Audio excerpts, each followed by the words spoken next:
Bonjour à tous. Alors, cette petite vidéo pour essayer de voir quelles sont les alternatives pour produire du contenu de VAP, principalement vidéo. Parce que ce soit sur YouTube ou Facebook ou Instagram, disons que la VAP va être plus ou moins décapitée. Certains parlent qu'on est dans la dernière année, en 2020, ça va être son cercueil. Et d'autres disent que dans 2 ans, si on aura plus, en sachant que on a tous les changements, en tout cas pour YouTube, tous les changements qui sont arrivés en décembre 2019 et c'est en janvier 2020, ce mois-ci, qui fait que déjà par exemple YouTube n'est plus obligé d'héberger votre contenu. Il vous fait une faveur, comme je l'ai déjà dit dans plusieurs vidéos, et surtout elle peut supprimer votre chaîne si vous n'êtes pas commercialement viable. Donc parce que YouTube a commencé sa transition pour devenir comme la télévision, avec des abonnements, il veut des séries, il veut des matchs de foot, ce genre de trucs, un truc bien lisse, bien classe en fait, ou des prolos comme nous, ou des gens qui vapent, ou d'autres sujets aussi, hein, c'est pas uniquement la vape qui est concernée. Alors quelles sont les alternatives? Il n'y en a pas des masses. Donc on va essayer d'en voir quelques-unes, mais il n'y en a pas un qui tient la route. La première, c'est évidemment YouTube, qui est le YouTube Gus. Voilà, donc c'est ce qu'on voit à l'écran, hein. Donc c'est plutôt bien fait, mais c'est en Gus. Donc il faut comprendre Gus. En fait, j'ai même pas réussi à créer un compte, ça doit se faire, hein, parce que je sais qu'il y a pas mal de droitards, de personnes de droite qui ont été dégagées de YouTube, qui sont arrivées sur YouTube. Et franchement, la Russie, elle est plutôt cool avec la vape. Et aussi, on a aussi, même si la Russie décide de bannir la vape, ce genre de truc, il y a toujours une grosse différence entre l'application de le vote d'une loi et son application dans la réalité. Parce qu'en général, les Russes, souvent, ils s'en foutent de la loi. Donc, je ne sais pas si on peut même créer des chaînes, je pense que c'est possible, mais voilà, c'est l'une des... En fait, c'est pas que j'ai pas réussi, c'est juste que je sais pas comment le faire. Hein. Il n'y a pas d'option pour passer en anglais, par exemple. Donc, c'est une vraie alternative. Donc, je sais qu'il y a beaucoup de l'industrie pornographique qui utilise YouTube, alors je pense que la vape c'est obligé. Donc, c'est la première alternative, YouTube. C'est bien, c'est plutôt classe, quand on saura comment ça fonctionne cette merde. Donc, même si non, il y a rien. Putain, c'est entièrement russe, putain. Bon, ça, c'est la première alternative. La seconde, c'est BitChute. BitChute qui est là depuis pas mal de temps, depuis 2-3 ans, et qui est un site à base de BitTorrent. Parce que pourquoi aujourd'hui YouTube n'a aucun concurrent? Parce que ça coûte la peau des fesses d'héberger des vidéos et de gérer la bande passante. Ce qui fait que parmi toutes les alternatives et les réflexions pour avoir une alternative à YouTube, c'est la décentralisation. Et BitTorrent fait le taf. Voilà, BitTorrent c'est ça en fait. Donc vous pouvez créer votre compte, vous pouvez c'est vraiment libre en fait, c'est tout, il n'y a pas de conditions, mais en fait la diffusion des vidéos va se faire sur le réseau torrent. C'est-à-dire que plus vous avez des abonnés, plus ils pourront seeder, c'est-à-dire héberger un peu la vidéo pour les distribuer à leur tour. Tout le monde connaît le protocole BitTorrent, c'est exactement la même chose. Et avec l'exode, ou plutôt la purge de YouTube, qu'il y a la purge des droitards et des politiciens un peu extrémistes, même de gauche, qu'il y a eu en 2017 ou en 2018, BitChute est arrivé. Donc, on le voit, hein. On le voit, les vidéos, donc c'est plutôt des vidéos assez politiquement chargées. Mais voilà, c'est Je sais que par exemple Vepin Vivek, qui est un revue britannique très populaire, plus de 60 000 ou 70 000 abonnés, il a dit qu'il allait créer un compte BitChute en cas de sauvegarde. Mais évidemment, ici, tu peux pas importer directement de YouTube. Il faut que tu upload toutes les vidéos que tu as faites. Donc, c'est aussi une alternative. Mais c'est parfois très lent si c'est le problème du BitTorrent. Et on le verra avec un autre service. C'est que c'est uniquement pour les plus gros, en fait. Si tu as beaucoup d'abonnés, tu auras beaucoup de gens qui vont partager ta vidéo, et donc ce sera beaucoup plus fluide, mais pour les autres, c'est baisé. Voilà. Ensuite, on a Webtube. Alors là, il n'y a aucun souci. Si ce truc marche un jour, ça c'est vraiment une plateforme de vidéo qui a été faite pour les vapoteurs, et pour la vape, et pour les créateurs de contenu de vape. Donc vous avez voilà les revues, c'est vraiment fait quoi, comme un site de vape. Mais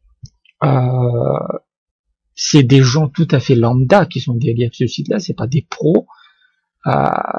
Donc c'est pas, on le voit ici, leur date de 2017 en général. Un site qui a oublié de mettre à jour la date, c'est pas très sérieux. Mais ici aussi, vous pouvez publier des vidéos, il faut ouvrir un compte, ça marche aussi. Sauf que on sait pas trop comment il héberge là, et héberge et gère la bande passante. Et je pense qu'ils le font avec leur propre serveur. Et c'est évident que dès que ça augmente un peu, le serveur crache. Donc il y a souvent le lecteur ne marche pas, etc. Mais ça, c'est vraiment le genre de truc qu'il faut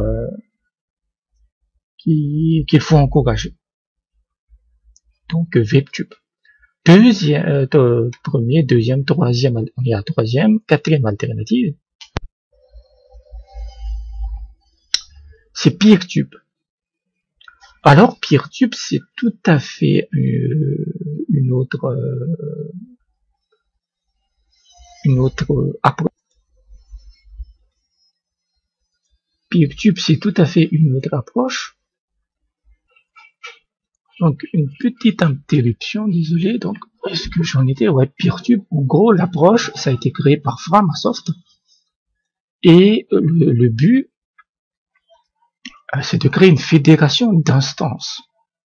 En gros, vous créez vous-même votre propre plateforme vidéo.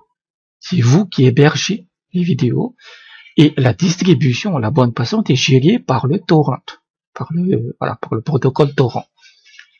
Peertube a tous les avantages, sauf un, c'est que c'est une merde à installer. Ouais, désolé, hein, mais c'est comme ça. C'est un truc pour les développeurs, par les développeurs pour les développeurs. Il faut du Node.js. En gros, il faut énormément de connaissances en informatique pour créer son propre serveur Peertube. Et une fois qu'il est créé, vous aurez ce genre de truc. Mais ça, c'est une instance qui s'appelle Merci la police, qui centralise les violences policières. Et vous voyez que, en fait, c'est ça YouTube, Peertube, en fait. Donc, vous avez ce genre de template. L'idée est excellente parce que c'est totalement décentralisé. Personne ne peut il y a personne au-dessus de vous qui vous dit toi t'as le droit de publier ça, toi t'as pas le droit de publier ça. Et vous pouvez créer des petites fédérations en fait. C'est ce qu'on appelle un fait divers et non pas un fait divers. C'est pas la même chose.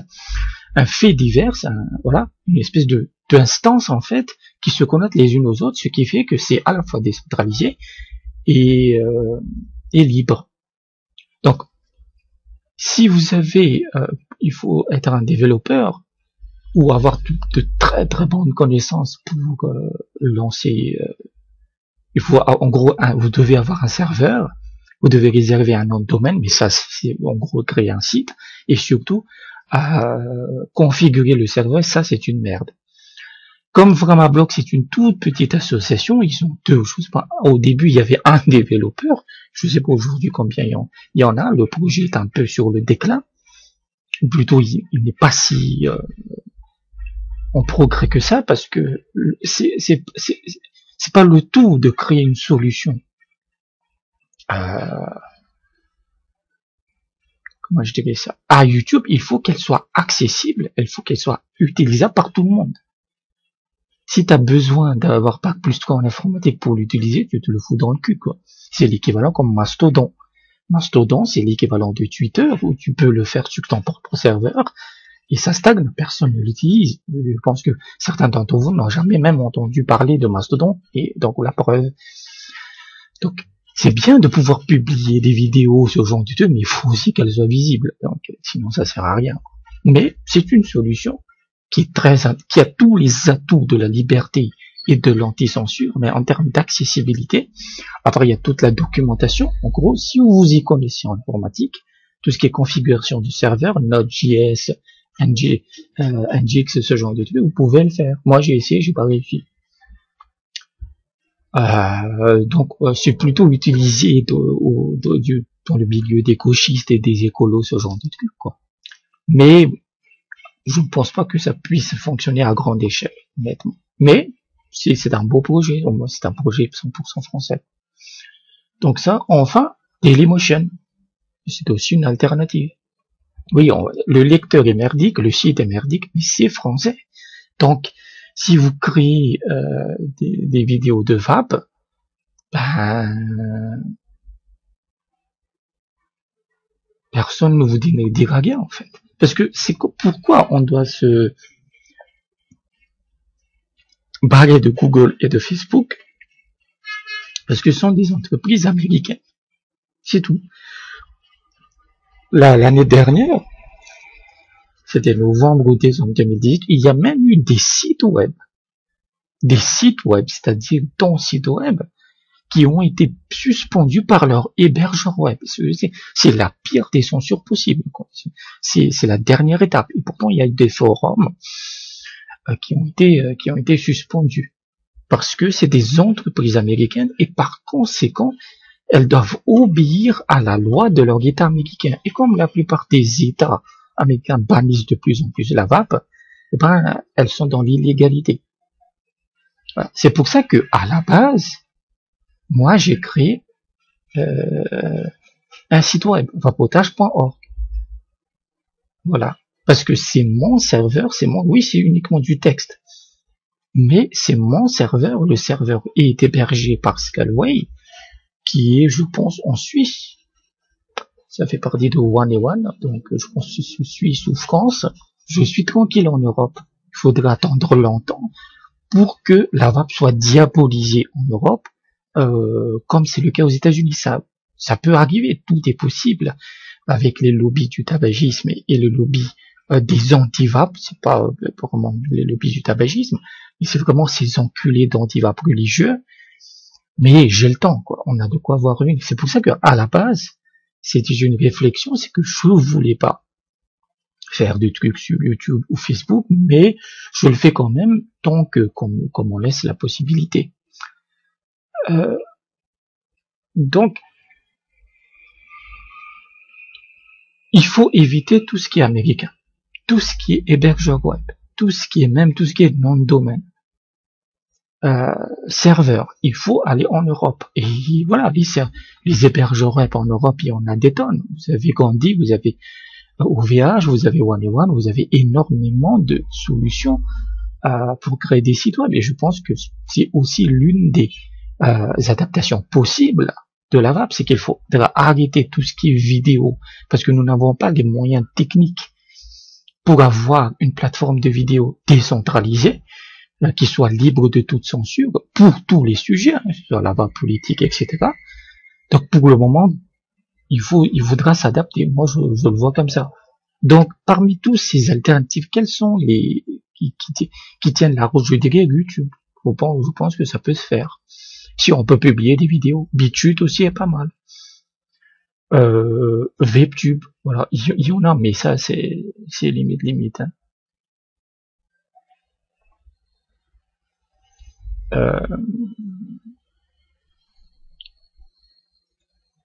Donc il y a des alternatives en fait. Il y a des alternatives, mais on n'aura clairement pas la même visibilité, c'est évident. Et peut-être qu'il faudra aller au maquis par rapport à la vape dans les prochaines années. On ne sait pas l'évolution. vu ce qui se passe aux États-Unis. Donc c'était une vidéo pour dire il y en a les alternatives. Il y en a de plus en plus. Et vu l'évolution de la vidéo et de la plateforme de vidéo, c'est-à-dire c'est quoi le futur de la vidéo, je parle pas de YouTube. YouTube c'est quasiment terminé, il se dirige vers un modèle de télévision à la Netflix et de séries à la Netflix.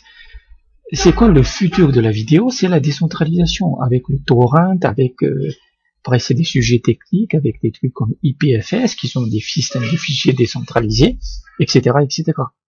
Mais ça n'arrivera pas avant très très longtemps, 5 ou 10 ans. Donc il y aura toujours un moyen de parler de vape, même si on nous censure à mort. Toute la question c'est que est-ce que certains sont là juste pour le business, pour avoir des trucs gratos comme moi? Ah oui, moi je suis là pour les trucs gratos, ça, ou pour parler d'aspect politique, d'aspect sanitaire. Ça aussi, voilà, si ma chaîne est supprimée, j'ai toujours mon site, je vais écrire dessus. C'est juste que, comme je suis rédacteur web, j'aime bien faire des vidéos, parce que ça change, quoi. Écrire, ça me fatigue. Honnêtement, ça me fatigue physiquement. Parce que j'écris toute la journée, donc c'est un autre moyen. Mais si ma chaîne est supprimée, c'est pas grave. Il y aura toujours des alternatives. Donc voilà ce que je voulais dire. Soyez vigilants et continuons à vaper. Merci et à bientôt.